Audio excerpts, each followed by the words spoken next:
একবার ব্যবহার্য প্লাস্টিকটা বর্জন করবে। এটা যে কেবল পরিবেশের জন্য খারাপ তা না, আপনার জন্য খারাপ, আপনার সন্তানের জন্য খারাপ। আমরা নিজেরা শব্দ করব না, আমাদের একটা খুবই শব্দের কালচার হয়ে গেছে। গায়ে হলুদ 2টা পর্যন্ত ধাম ধাম করে গান বাজাতে হবে, অনেক জোরে গান না বাজালে গায়ে হলুদের অনুষ্ঠানটা যেন ভ্যালিডিটিই পায় না।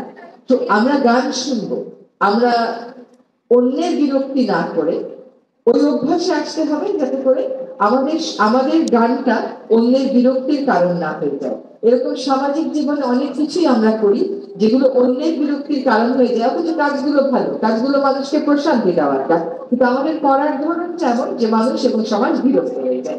আরেকটা কথা হচ্ছে যে যার যার ড্রাইভারকে একটু কষ্ট করে বলবেন গাড়ির হর্নটা না বাজাতে। ড্রাইভার তখন বলবে এই শহরে হর্ন না বাজিয়ে চলা সম্ভব না। আসলে চলা সম্ভব, শুধু গাড়ির গতিটা একটু কমাতে হবে। কারণ এই শহরে অনেক রাস্তায় কিন্তু রিক্সা চলে না, মানে রিক্সার সামনে চলে আসবে, মানুষ সামনে চলে আসবে, এই যুক্তি ওই সমস্ত রাস্তায় না থাকলেও ড্রাইভার ওই যুক্তি দিবে। তখন ড্রাইভারকে বলবে পার্লামেন্ট ভবনের সামনে তো মানুষ তোমার গাড়ির সামনে আসে না, রিক্সা আসে না, তখন কেন হর্ন বাজাও? যদি গতিটাকে আমরা নিয়ন্ত্রণে রাখতে পারি তাহলে আমরা হর্নের কালচার থেকেও সরে আসতে পারবো। বন রক্ষায়, নদী রক্ষায়, খাল রক্ষায়, যার যার বাসার সামনে লেক রক্ষায় সকলকে আমাদের নিজেদেরকে সচেষ্ট হতে হবে। এবং কমিউনিটি ম্যানেজমেন্ট কিন্তু is the best form of management. Community যখন কনসিয়াস হয় আর রেসপন্সিবল হয় তখন সরকারের কাজটাও সহজ হয়ে যায়।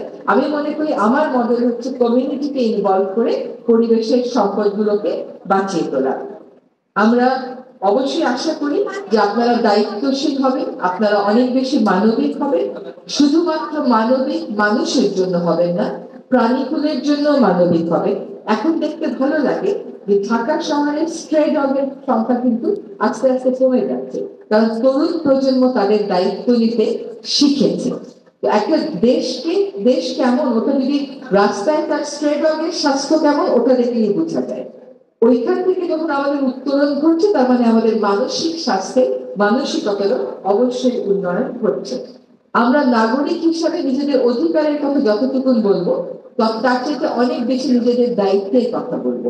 আমাদের সমাজটা একটা খুবই ভঙ্গুর অবস্থায় এখন আছে। এতদিনের এক্সপ্লয়টেশন, এতদিনের অব্যবস্থাপনা, এইটার ভার আপনাদেরকে অনেক বেশি বহন করতে হবে আমাদের থেকে। আমরা তো কয়েকদিন পরে চলে যাব। আমাদের দায়িত্ব জ্ঞানীর উন্নয়নের যে বোঝা হয়তো আপনাদেরকে বহন করতে হবে।